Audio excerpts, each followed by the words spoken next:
Bienvenue à tous dans ce live ou dans ce replay si vous nous regardez sur YouTube.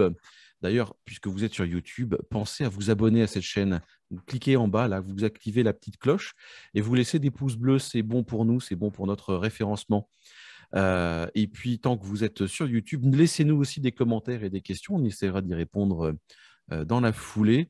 Et je vous mets également dans les commentaires et dans la description et en commentaire épinglé un lien vers l'inscription pour le prochain live du Club Sim.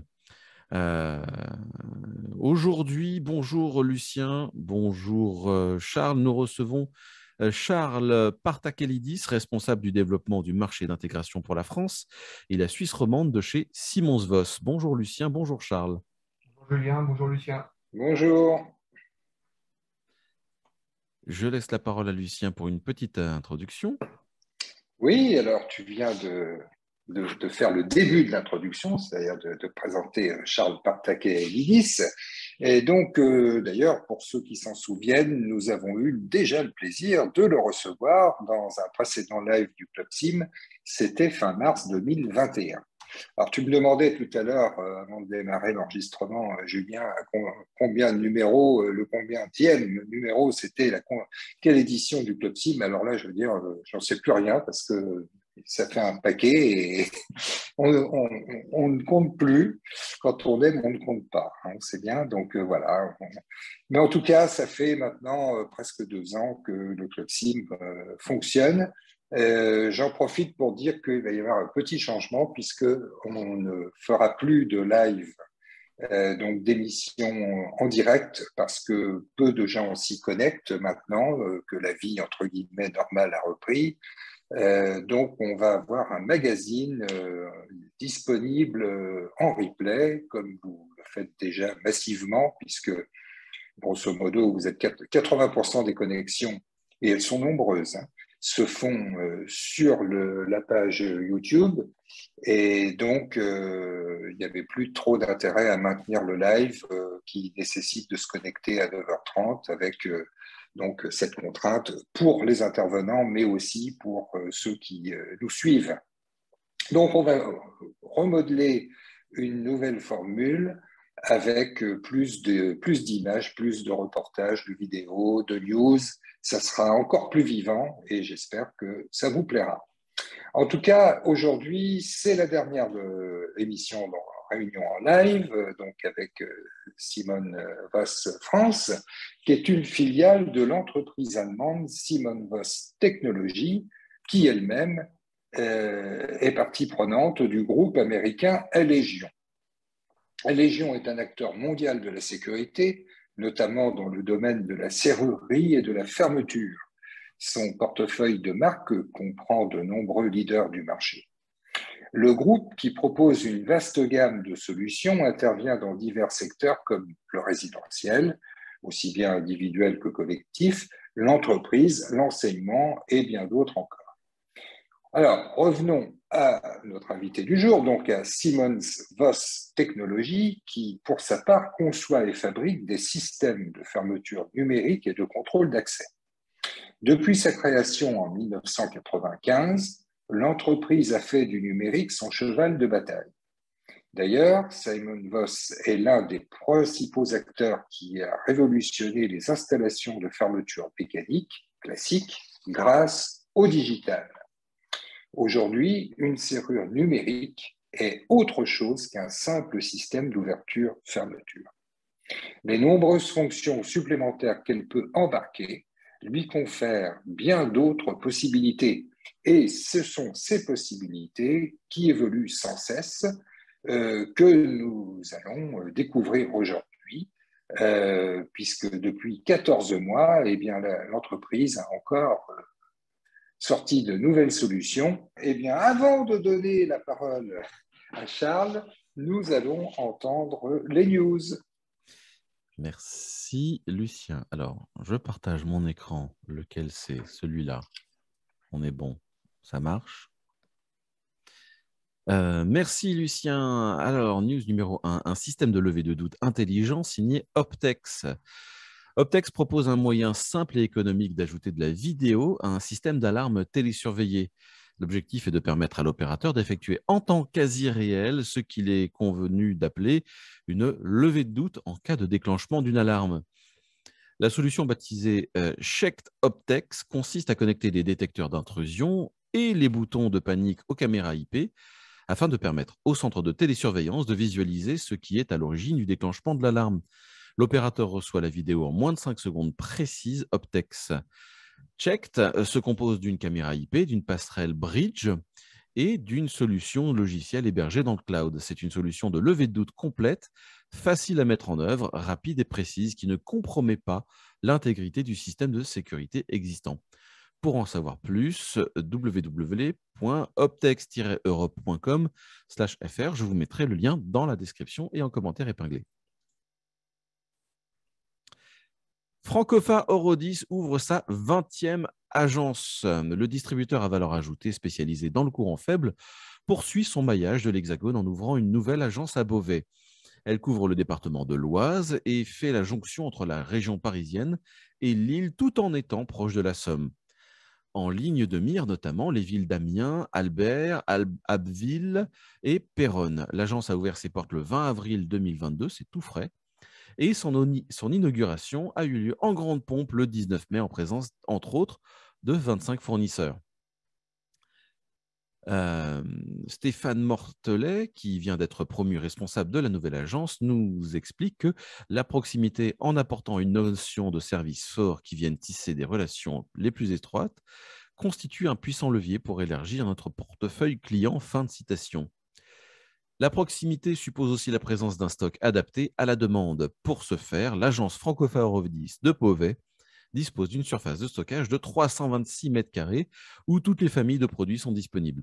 Le showroom d'environ 420 m² permet de présenter dans de bonnes conditions un grand nombre de produits de solutions. Mais à n'en pas douter, l'histoire ne s'arrêtera pas en si bon chemin. Francofa Eurodis, qui ambitionne de poursuivre sa progression, vise la constitution d'un maillage encore plus complet dans un proche avenir, plus ou moins proche d'ailleurs, affaire à suivre. Et on termine sur, à nouveau, le colloque Avenir de la TNT, nouvelle édition. Un second colloque pour passer à l'action. La télévision numérique terrestre a été lancée le 31 mars 2005 en France métropolitaine et le 30 novembre de la même année en France d'outre-mer. Plus de chaînes avec une meilleure qualité d'image et de son, c'était l'objectif de cette nouvelle technologie. Aujourd'hui, la TNT, ce sont 27 chaînes nationales gratuites, 5 payantes et 42 à caractère local. Fin 2022 ou début 2023, la télévision numérique terrestre devrait évoluer.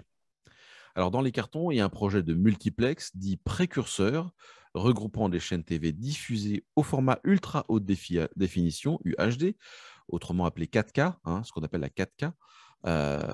Donc, ce format-là ne demande plus qu'un feu vert. Donc là, c'est chaud, tout le monde est chaud pour commencer la diffusion de la 4K sur la TNT.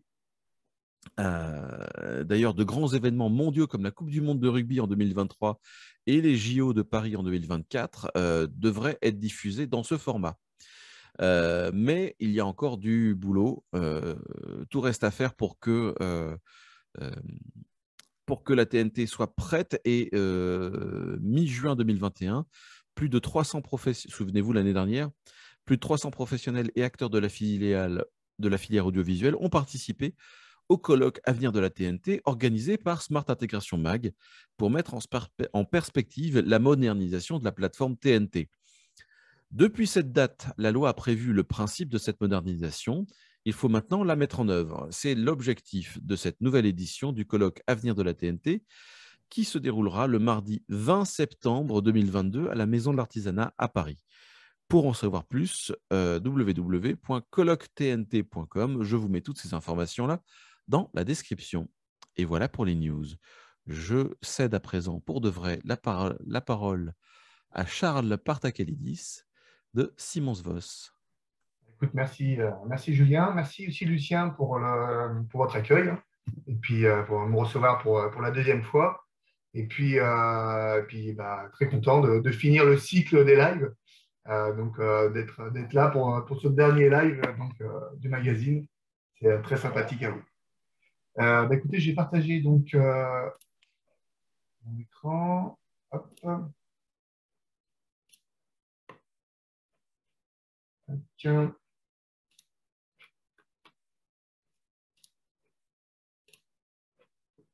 Est-ce que tout est fonctionnel? Oui, parfait. Eh bien, allez, go.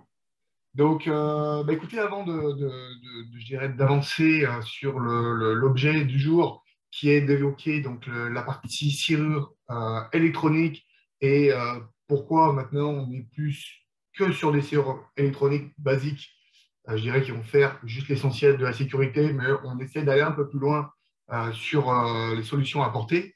Alors, on va d'abord jeter un petit œil donc sur le marché du contrôle d'accès. C'est important d'avoir cette notion d'actualité et de savoir également où on va demain.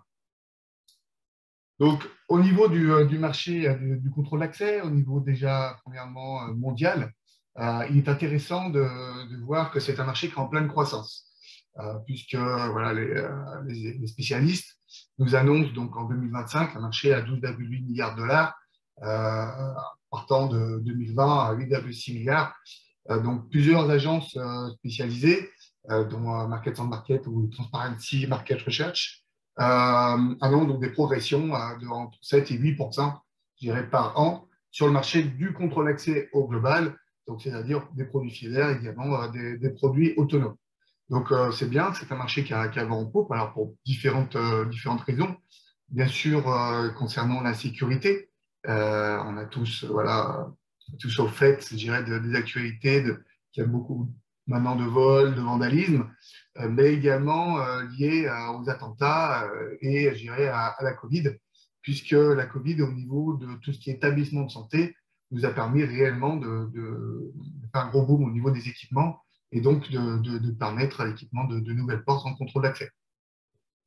De plus en plus, il y a également, lié à tout ce qui est cyberattaque, des recommandations de l'Agence des sécurités. Donc en France, l'ANSSI et autres, je dirais, dans les autres pays, qui permet en fait réellement de monter en niveau de sécurité l'ensemble des sites industriels, tertiaires ou publics, de façon à ne plus être, je dirais, aussi bien fragile vis-à-vis donc de ces cyberattaques qui, on le verra tout à l'heure, sont vraiment croissantes et coûtent très cher et aux propriétaires de ces industries et également à l'État. Alors, il est intéressant de savoir aussi que le marché du contrôle d'accès, pour être un petit peu quand même complet sur cette présentation, représente 70 millions en France. Donc, voilà, c'est aussi un marché important à notre échelle. Donc, dans ce marché-là, on va retrouver pour les produits autonomes, principalement, donc, deux grandes familles que sont les béquilles électroniques et les cylindres électroniques. Donc, le marché est réparti à 80% en France sur des béquilles électroniques et 20% sont sur du cylindre électronique. Alors, pour rappel, la béquille électronique, c'est ce qu'on retrouve habituellement, par exemple, en hôtellerie, où vous avez peut-être tous eu l'occasion d'utiliser un badge avec une béquille électronique, où on vient donc passer son badge devant la tête de lecture d'une béquille qui s'embraye, on appuie sur la poignée et ça nous permet de rentrer. Quand on claque la porte, automatiquement, donc, la béquille est reverrouillée, donc on ne peut plus rentrer sans rebadger derrière. Donc, quand on est donc sur la béquille électronique, on tient donc sur ce qu'on appelle le demi-tour d'une serrure mécanique. C'est uniquement le petit pen ressort qu'on a tous, ça, je dirais, à la maison. Donc, on a un niveau de sécurité équivalent avec une gâche électrique, je dirais, de manière tout à fait classique. Donc, il faut savoir que majoritairement, donc, on trouve ces béquilles électroniques parce que la plupart des fabricants de contrôle d'accès autonome proposent de base une béquille électronique, donc il y a un effet d'offre qui est fait, et c'est pour ça qu'on retrouve cette solution-là sur le marché. Principalement en France. Alors, étonnamment, en Allemagne, c'est totalement l'inverse. On retrouve beaucoup plus de cylindres électroniques que de béquilles électroniques. Donc, le cylindre électronique vient en lieu et place d'un cylindre mécanique. Et l'idée, il est, je badge sur la tête de lecture du cylindre, je vais tourner le bouton, comme vous tournez votre clé quand vous le mettez dans le trou de la serrure, et ça vous permet d'ouvrir la porte. Quand je claque ma porte, il faut que je remette un tour de bouton côté intérieur, souvent un bouton molleté pour pouvoir refermer, ou quand je quitte le bâtiment, je rebadge, je viens remettre un coup de tourner le bouton pour pouvoir refermer. Donc ça, c'est un peu moins pratique que la béquille électronique, je pense que vous l'avez compris. Par contre, ça a l'avantage de fonctionner sur l'ensemble des points d'une porte, donc d'avoir une sécurité beaucoup plus importante qu'une béquille électronique, puisqu'un cylindre électronique s'adaptera aussi bien sur des serrures 1 point, 2 points, 3 points, et également l'installation est beaucoup plus simple.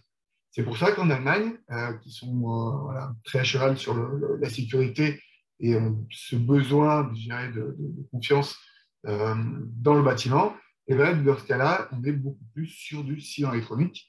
Et nous-mêmes, si on veut, seront donc beaucoup plus du cylindre électronique en Allemagne, je dirais, qu'en France.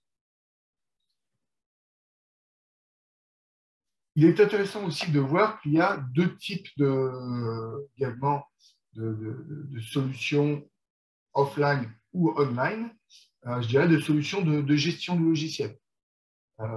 Donc, principalement, on retrouve sur les marchés de produits autonomes, donc à 70%, des solutions offline ou réseau virtuel. Donc, une solution offline, c'est simplement que je vais venir écrire les droits d'accès dans la mémoire du badge.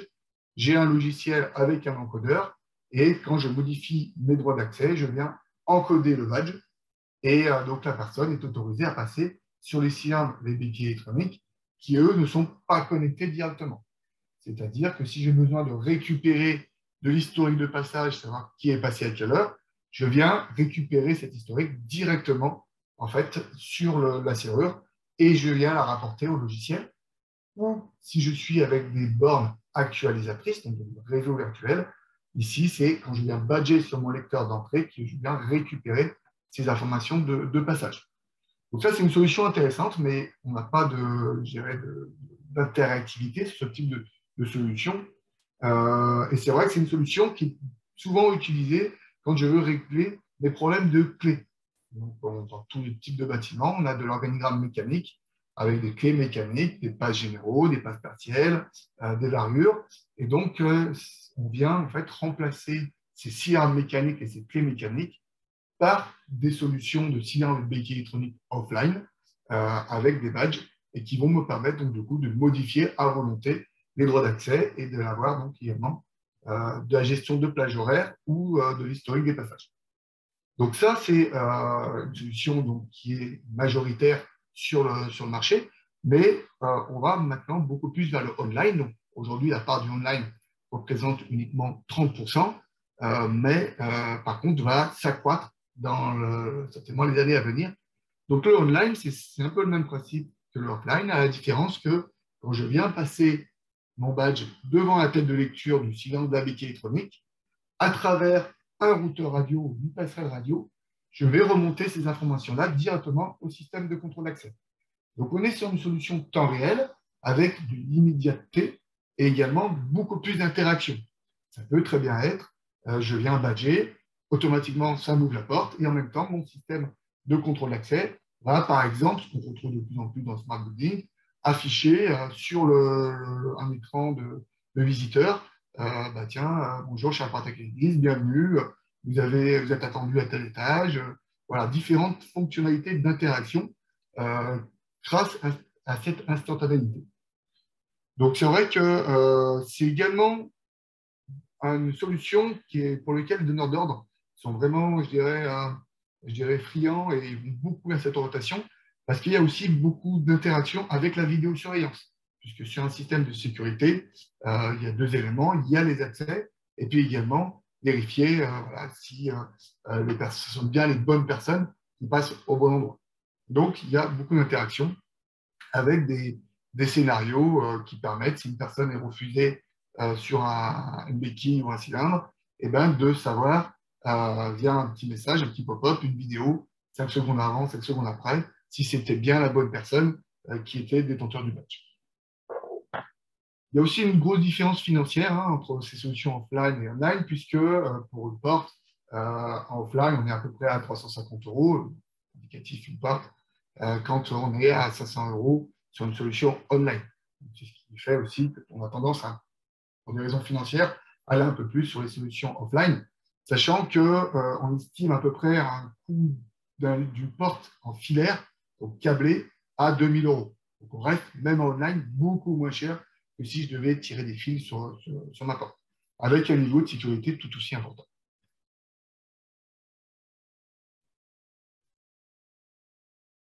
Il est important aussi de voir que dans tout ce qui est maintenant bâtiment, on est affaire à donc, tout ce qui est hacking, tout ce qui est cyberattaque.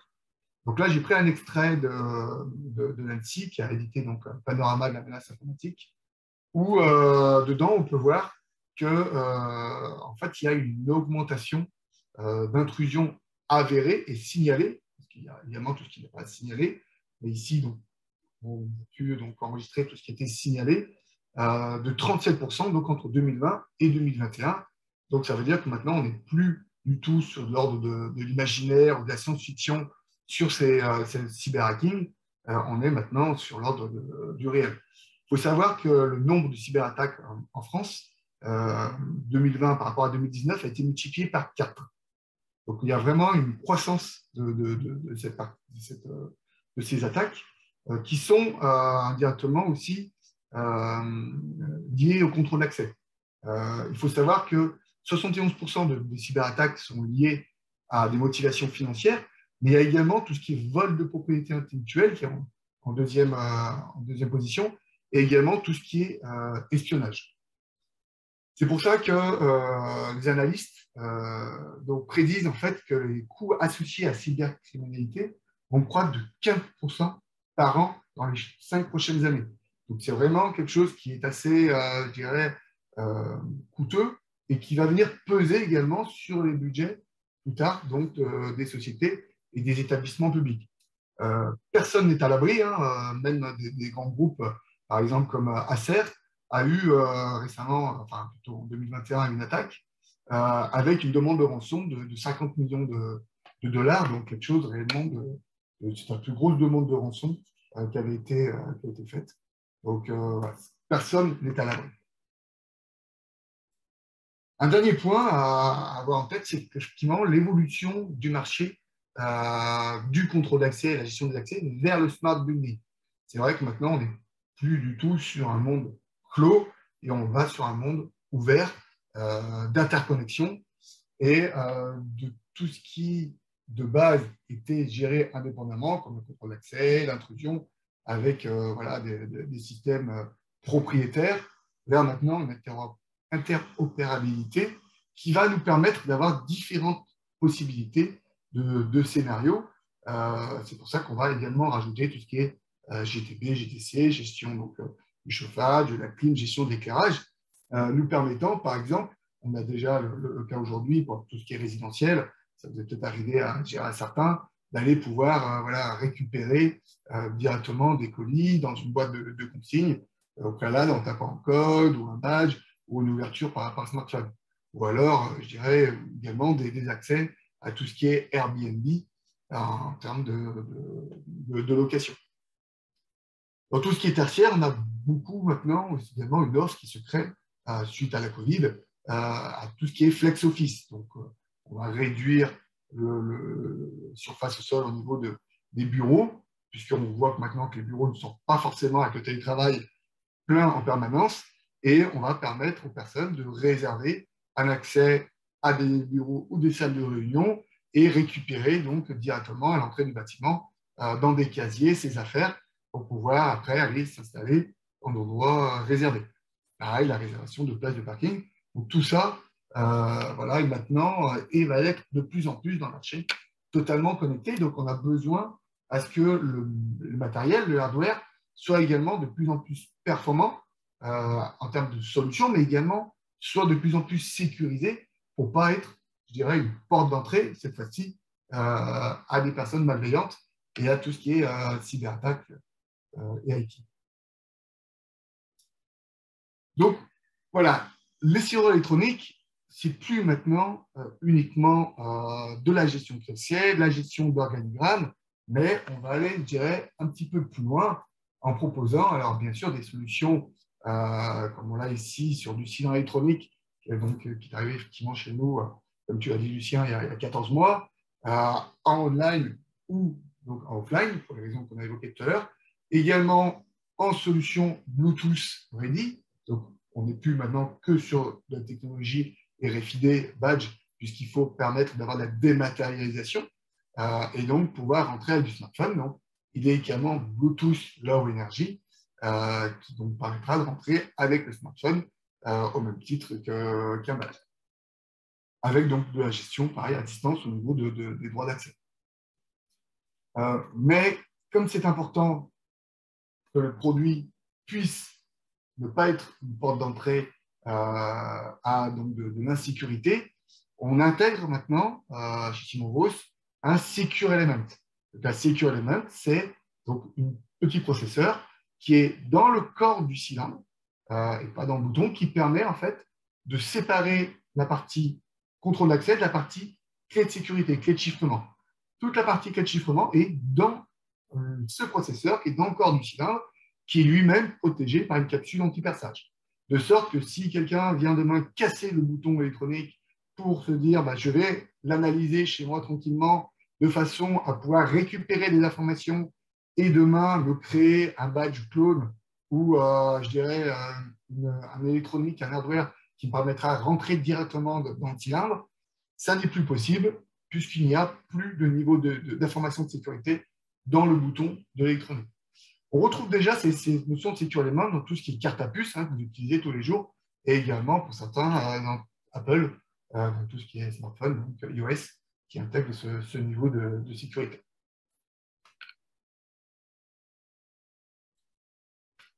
Il y a la sécurité, donc, je dirais, multimédia, hacking, mais également la sécurité mécanique. Il faut savoir que de 2008 à 2018, il y a une augmentation de 44% des effractions. Donc, ça veut dire que, bien sûr, on peut rentrer en étant un peu rusé avec un ordinateur ou en prenant des badges, mais on peut également essayer de rentrer dans un bâtiment à la manière forte en venant percer le cylindre électronique ou le cylindre mécanique de façon à pouvoir directement repasser derrière un tournevis et rentrer. Donc, c'est pour ça qu'on a rajouté un niveau de sécurité supplémentaire à nos cylindres, puisque maintenant, on a également 2 barres, en plus de la pastille anti-perçement, 2 barres de renfort, de façon à venir protéger l'accès à la vis de fixation du cylindre. Donc, on a également une sécurité mécanique. Les produits, on l'a évoqué tout à l'heure, il faut que ce soit maintenant tout ce qui est sirop électronique, des solutions qui soient ouvertes, faciles d'installation, mais également, je dirais, flexibles. Flexibles et adaptables à n'importe quel type de porte, à n'importe quel moment chronologique de la vie du bâtiment.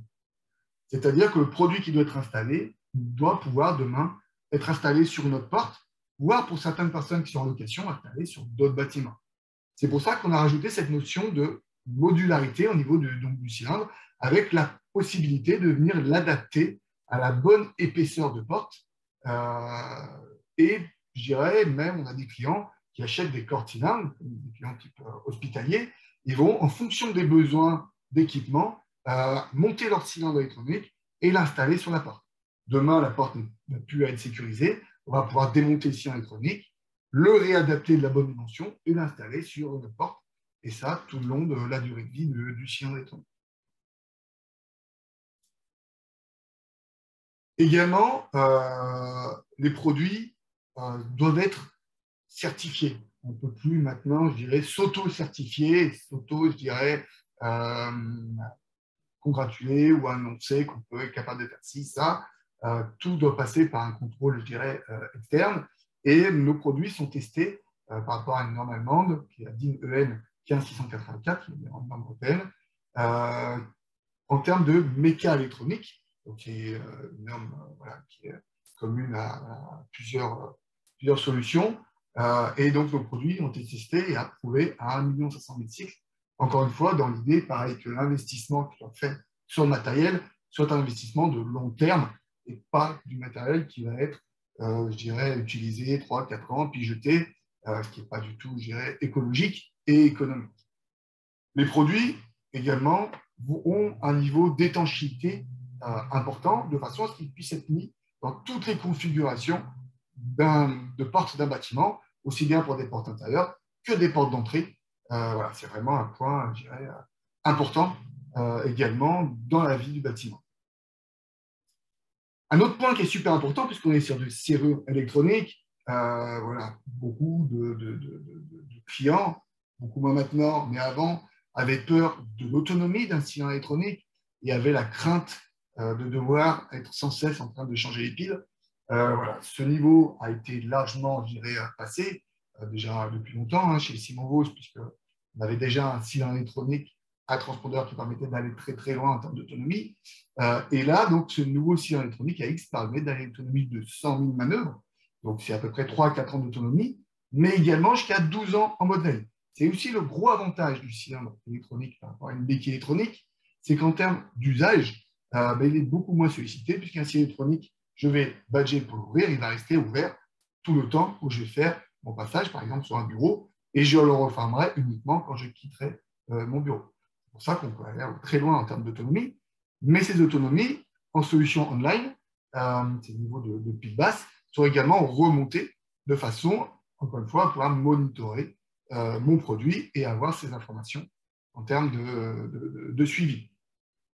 C'est pareil, on a rajouté, en termes de possibilités, le monitorage de l'ouverture du capuchon. Donc, ça veut dire du capuchon, du capot sur une béquille électronique. Donc, ça veut dire que si quelqu'un vient avoir à ouvrir le capuchon pour avoir accès aux piles ou à l'électronique, eh bien, le système de contrôle d'accès ou de Smart Building est informé que quelqu'un a ouvert le cylindre électronique. Donc, on a un vrai suivi de la gestion de mon produit et on n'est plus sur des produits maintenant qui sont totalement, je dirais, indépendants et qui font leur vie tout seul. Tout est, encore une fois, interopérable. Donc, on a le cylindre électronique, on a bien sûr chez Simon-Vos la béquille électronique, hein, qui correspond, comme on l'a évoqué tout à l'heure, à une bonne partie du marché français, avec des autonomies importantes, hein, parce qu'ici, on peut aller jusqu'à 8 à 10 ans en mode veille, 8 à 10 ans et jusqu'à 9 ans en mode veille. Donc, voilà, une grosse autonomie avec toujours les niveaux de piles basses qui remontent. Un produit également qui est fait pour être utilisé de manière intensive et testé donc, à 1 million de cycles, donc sur un usage long. Ce qui est intéressant, c'est que tout ce qui est béquille électronique, on a tendance, donc, classiquement, à l'installer sur la porte et que ce soit un produit qui ne soit pas pris en compte dans l'esthétique du bâtiment et surtout dans l'esthétique de la porte. C'est pour ça qu'on a souhaité des partenariats avec, entre autres, une société qui s'appelle FSB, qui est une société de béquilles mécaniques architecturales, qui permet, du coup, sur une béquille électronique, ce partenariat, d'offrir donc quelque chose de beaucoup plus esthétique et beaucoup plus, je dirais, adapté à l'architecture d'un bâtiment. On n'est plus maintenant sur des solutions un peu, je dirais, austères. Voilà, l'objectif, c'est d'avoir quelque chose de design et en même temps, je dirais, économique et écologique. Donc là, ce partenariat va nous permettre d'avoir des poignées avec des formats, des formes différentes, des esthétiques différentes et également des couleurs différentes. Et ces poignées sont également compatibles avec notre cylindre électronique, donc on va pouvoir mixer de la béquille électronique, du cylindre électronique et apporter de l'architecture sur un bâtiment et sur tout type de bâtiment. On a souhaité également faire un partenariat avec la société qui s'appelle Ulna, et Ulna aussi souhaité également faire un partenariat, je dirais, avec nous, puisque au-delà de l'aspect architectural, il y a l'aspect humain derrière, je dirais, toute porte et tout bâtiment. Et cet aspect humain, il est important en période de Covid, comme on l'a pu le voir, puisque énormément de bactéries, on voit que plus de 80% des germes sont transmis donc, par les mains. Et donc, UNA a sorti une béquille mécanique avec une forme très particulière qui va me permettre de mettre l'avant-bras et ne plus ma main sur la poignée et donc d'ouvrir ma porte avec donc, directement l'avant-bras. Donc, ça, c'est vraiment donc, quelque chose de pertinent aussi bien pour l'aspect germe, mais également pour l'aspect je dirais, PMR, donc personnes à mobilité réduite, puisque dans tout type effectivement de configuration, malheureusement, avec même, on peut le voir un peu sur la photo, une jeune fille qui a des bandages aux mains ou des personnes qui ont des problématiques avec des mains atrophiées ou quoi, ils vont pouvoir ouvrir leur porte et la compatibilité avec la béquille électronique va leur permettre également de pouvoir rentrer sur un local et une chambre sécurisée. Donc c'est vrai que Louis Pasteur avait dit, voilà, au lieu de s'ingénier à tuer les microbes dans les plaines, serait-il pas plus raisonnable de ne pas les introduire? C'est vrai que voilà, dans notre cas, on pourrait dire, au lieu de s'ingénier à tuer les microbes, ne serait-il pas plus raisonnable de ne pas les propager? Et c'est ce que permet donc le partenariat entre la béquille ULNA et la béquille électronique Simons. Donc voilà, écoutez, je vous remercie pour ce petit tour des évolutions des béquilles électroniques et le fait qu'effectivement, encore une fois, qu'on a dépassé le stade d'une béquille électronique et forcément uniquement quelque chose d'un peu d'austère et basique. Et maintenant, on cherche à aller beaucoup plus loin sur les possibilités au niveau des bâtiments. Eh bien, merci. Bien, je vous laisse. Merci beaucoup, Charles. Alors, on a une question quelqu'un qui nous regarde en live, puisqu'il y en a encore des gens qui nous regardent en live. Merci à vous. Oui. Profitez-en, c'est le dernier live. Où sont distribués les produits Simon Voss? Comment se passe la distribution? Nous avons en fait deux solutions et deux réseaux différents. Nous avons une première solution qui s'appelle Système 3060. On a un réseau de distributeurs de matériel de quincaillerie ou courant faible. Et nous avons une deuxième solution qui s'appelle Smart Intego, qui est une solution donc, effectivement online, comme on a pu le voir pendant la présentation, où là, on travaille avec des fabricants de contrôle d'accès ou également de Smart Building. Donc, en fonction de votre besoin, je vous propose de revenir vers moi et puis on vous orientera, je dirais, comme il faut au niveau des solutions. Merci. Une autre question de Patrice de Fontenay-aux-Roses qui demande est-ce que vous avez un programme de formation des professionnels qui voudraient travailler avec vous? Tout à fait.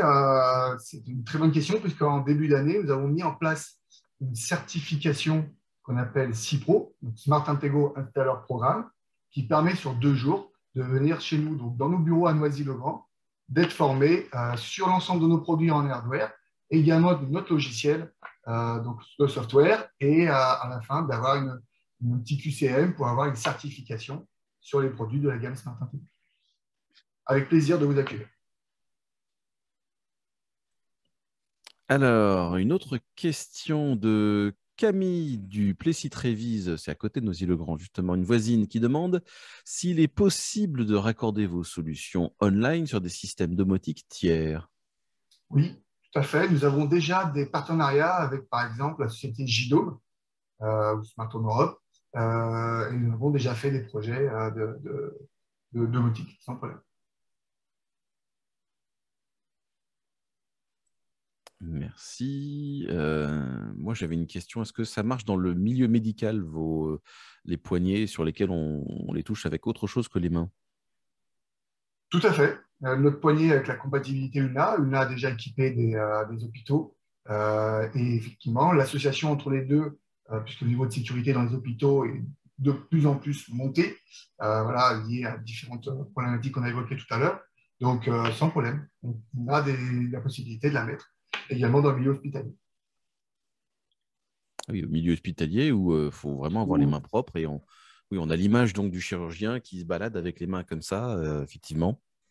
On a l'image du chirurgien, puis on a l'image également dans le milieu hospitalier de tout le personnel qui doit se protéger avec des masques et éviter les transmissions de différents germes, voilà, et entre autres la Covid.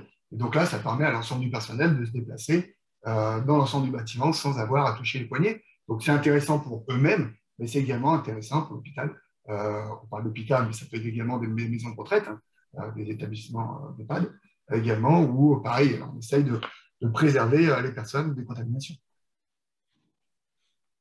Merci. Est-ce que dans nos spectateurs... Oui, j'aurais une question, oui. Julien, pour notre ami Charles. C'est un domaine finalement très technique, hein, celui dont on parle aujourd'hui. Et je me disais qu'il y a certainement un gros travail de la part de la société Simons Voss vis-à-vis des bureaux d'études. Alors, Charles, est-ce que tu peux nous en dire plus? Est-ce qu'il y a une démarche systématique d'effectuer pour que, évidemment, les produits qui évoluent vite en plus, là on voit que la technologie en 14 mois, elle a encore beaucoup bougé, soient informés et puissent introduire dans les cahiers des charges des réalisations, surtout collectives, évidemment, les produits. Tout à fait raison, Lucien, puisque ça fait à peu près 4 ans, nous avons embauché un prescripteur pour la région Île-de-France. Et depuis 1 an et demi, nous avons également embauché un prescripteur pour la région Auvergne-Rhône-Alpes. Donc, nous avons désormais 2 prescripteurs sur l'ensemble de la France, dans l'objectif d'aller voir des bureaux d'études, effectivement, également des économistes de la construction, des architectes aussi, voilà, qui sont des fois un peu plus sur le design. Donc, aller apporter ces solutions qui sont techniques, mais qui sont en soi-même pas tellement compliquées, puisqu'en fait, tous les jours, on y est réellement confronté, directement ou indirectement. Soit aux problématiques, soit directement au béquet électronique.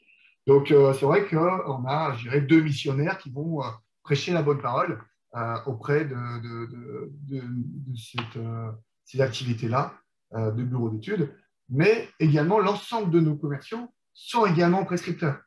Parce qu'en fait, Lucien, il faut savoir que les premiers qui ont besoin d'être informés, ce sont également les clients finaux, directement les utilisateurs, qui, eux, ont besoin d'être alertés de ces solutions-là et qui vont parfois en parler à leur architecte ou directement voilà, en parler à leur installateur de contrôle d'accès. Donc, c'est vrai qu'on fait une grosse, je dirais, vague de communication et on essaye un peu partout dans la France d'aller donc prêcher cette bonne parole auprès des utilisateurs ou des prescripteurs. Oui, tout à fait. Et puis, il doit y avoir aussi un gros job de prise de contact avec les fabricants et installateurs dans le domaine du smart home, parce qu'on voit bien que l'activité Siemens Voss, elle est un petit peu à l'écart de l'audiovisuel, évidemment. Elle n'est pas complètement évidente dans le domaine de l'automatisation classique, où on parle plus de lighting, on parle plus d'audio, vidéo, etc. Et pourtant, on voit bien qu'elle rentre complètement dans l'écosystème. Alors, comment ça se passe à ce niveau-là? Sur quel salon vous êtes ou dans quelle sphère vous évoluez? C'est ça que j'essaye d'appréhender. Oui, alors, c'est vrai que ce monde du smart building est, je dirais, vraiment naissant. On va dire qu'il est un peu encore dans l'œuf. Puisqu'aujourd'hui, on est encore beaucoup sur le monde du contrôle d'accès, même contrôle d'accès seul, ou contrôle d'accès avec interopérabilité de logiciels de vidéosurveillance, ou d'intrusion, ou de système de lecture de plaques, mais pas encore totalement dans l'ensemble du bâtiment. C'est vrai qu'on essaye d'avancer un peu plus vers ce marché-là. Simon est adhérent de la Smart Building Alliance, donc qui regroupe effectivement beaucoup d'acteurs du smart building et du smart home, et on essaye d'aller vers, je dirais, le monde de demain. Pour ça, on a besoin aussi de fabricants de smart building qui aussi ont envie de s'intéresser à cette solution de contrôle d'accès. Bien sûr, il faut que ça marche, je dirais, dans les 2 sens. Il est certain qu'à une dizaine d'années, on aura un seul et même logiciel qui va gérer l'ensemble du bâtiment, contrôle d'accès, vidéo, également donc gestion de l'éclairage, gestion du chauffage, gestion des visiteurs, gestion également du personnel et des passages. Enfin, voilà, une multitude, je dirais, de services qui sont aujourd'hui complètement découpés et pour lesquels on est vraiment, je dirais, à la naissance, quoi. Donc, Oui, chez Simoros, on fait beaucoup de salons pour présenter nos solutions et on essaye, à travers la Smart Building Alliance, d'essayer également d'aller vers de plus en plus sur ce marché-là, qui, on est persuadé, est le marché de demain. Alors, Charles, les salons où la société Siemens Voss est présente, c'est lesquels? Alors, on a un paquet. C'est vrai que peut-être que ma collègue du marketing, Camille, sera mieux su y répondre. On a d'abord Expo Protection, on a le Safety Security, on a le salon Access, on a également des salons régionaux qu'on fait. On a des salons de partenaires type Francofa, Voilà, et donc on a une multitude, je dirais, de différents salons. Voilà, on a du salon du data center également, parce que voilà, c'est encore un monde, on n'aura peut-être pas le temps aujourd'hui de parler de tout, mais il y a encore un monde de la sécurisation sur le data center. Donc voilà, c'est vrai que on est sur différents types de salons. Ah ouais, Si vous Est-ce voulez qu'il y a bien, un métier? on mettra les liens vers les salons, vers les prochaines dates Ouais. des salons auxquels vous serez présents dans la description et en commentaire épinglé. Parfait. je crois qu'il y a eu une question là qui est arrivée. Alors, il y a trois questions. Alors, y a-t-il une rétrocompatibilité de vos systèmes entre anciennes et nouvelles versions? En d'autres termes, puis-je upgrader une solution en place?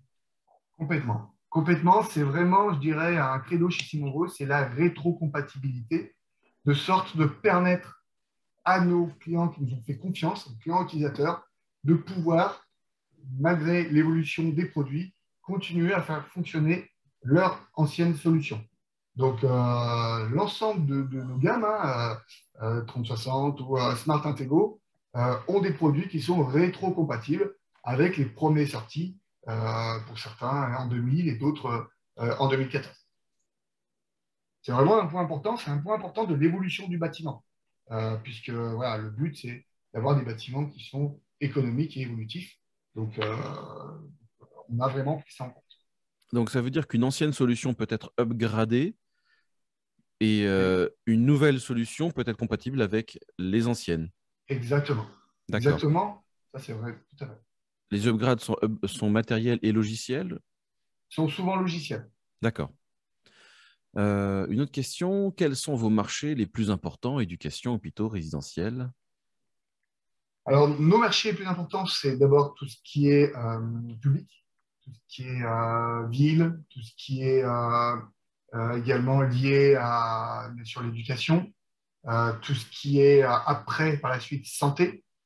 Donc, avec ces trois activités-là, c'est le gros, je dirais, de nos marchés.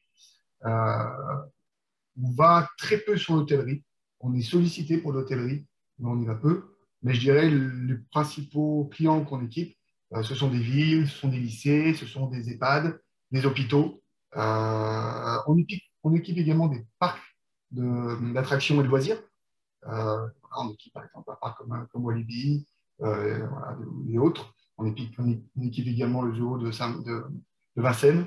Voilà, donc je dirais, on a un marché qui est possible à partir du moment où il y a une clé mécanique et un sillon mécanique, il y a forcément des problèmes de sécurité et on va du coup pouvoir apporter une solution à travers nos produits. On revient sur la formation. Comment et où se former à vos produits? Donc la formation se fait sur Noisy-le-Grand, donc à Paris. Et là, ben, je propose de m'envoyer donc un petit message et puis voilà, je rentrerai un peu plus dans les programmes de formation et également les dates de formation. Eh bien, on mettra un lien pour vous contacter dans la description de cette vidéo. Je voudrais revenir encore un peu sur la distribution des produits Simon Voss.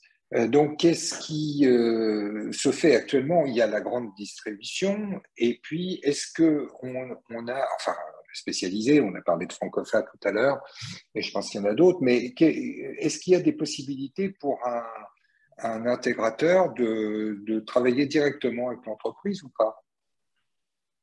Intégrateur installateur ou intégrateur fabricant? Intégrateur, installateur. D'accord. Donc non, un intégrateur installateur ne travaille pas directement avec Simon Vos, il ne pourra pas, D'accord, c'est vraiment, ça fait partie de la politique Simon Vos de ne pas être en direct. Simon Vos, d'accord. c'est soit à travers un réseau de distributeurs de matériel, soit à Oui, travers un réseau d'intégrateurs fabricants. d'accord. Donc, voilà, on ne travaille jamais en direct avec je dirais, les installateurs.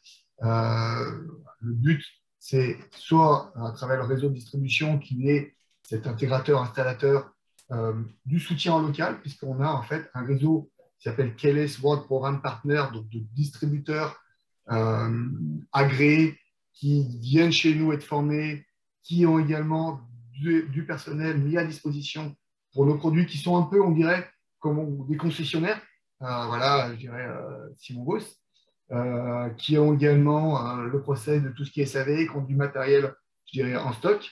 Donc, ces distributeurs vont pouvoir les accompagner en local. Et puis, on a également donc, les fabricants intégrateurs qui, eux, ont intégré directement nos solutions Smart Intego dans leur système. Et eux vont pouvoir leur amener toute la maîtrise et la connaissance qu'ils ont chacun à travers donc, soit les interactions avec des bases de données tiers, des ressources humaines, ou alors voilà, la possibilité également de les accompagner avec leur service d'installation et de mise en œuvre. C'est clair. Merci beaucoup. Merci aussi. Bien, est-ce qu'on a encore des questions dans les participants? Je pense qu'on a fait le tour. Eh bien, merci beaucoup Charles, merci beaucoup Lucien. Ben, merci à vous. Hein. Merci à tous les deux. Donc, si vous avez d'autres questions, vous n'hésitez pas à poser vos questions dans les commentaires. On mettra toutes les informations en description de cette vidéo. Il ne nous reste plus qu'à vous dire à la prochaine. On vous donnera les informations. Suivez le magazine Smart Intégration Magazine. Abonnez-vous à leur newsletter. Vous aurez les informations sur les prochaines émissions et la nouvelle formule du Club Sim qui arrivera très prochainement. Vous allez voir qu'on a tourné des images assez sympas dans des lieux assez sympas aussi. On ne vous en dit pas plus. Il y aura du contenu exclusif, du contenu de grande qualité, des nouvelles interviews. Tout ça, ce sera dans les prochains Club Sim. D'ici là, Charles, Lucien, merci beaucoup. Au revoir. À la prochaine. Et Charles, vous revenez quand vous voulez. Hein, avec plaisir. C'est toujours un plaisir d'être avec vous. Et je vous ouais, dis surtout qu'il a des nouveautés. C'est ça qui est intéressant. Toujours quelque chose à dire. Évidemment, parce que bon, si quelqu'un revient et qu'il a les mêmes choses à présenter que la dernière fois, présente pas beaucoup d'intérêt. Et par contre, on est toujours très heureux d'avoir des entreprises innovantes comme Simon Voss aujourd'hui. Hein. Merci beaucoup. Merci beaucoup. À la prochaine. Au revoir. Au revoir.